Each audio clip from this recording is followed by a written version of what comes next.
এক বাবু মশাই একটা নৌকায় উঠে মাঝিকে বলল, তুমি পড়াশোনা জানো?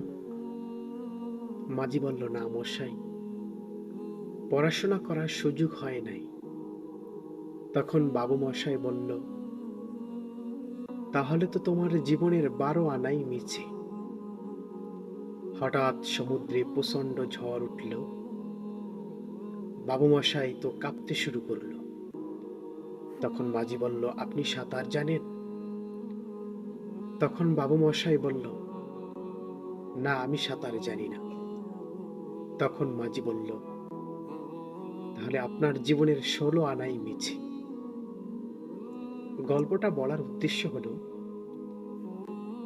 যে বোন মুসলিম ঘরে জন্ম নিয়েও পর্দা করে না, জীবনে হয়তো অনেক সফল, কিন্তু আসল এত বিদ্যা ও সফলতা থাকার পরেও তার জীবনের 16 আনাই মিছে হয়ে যাবে।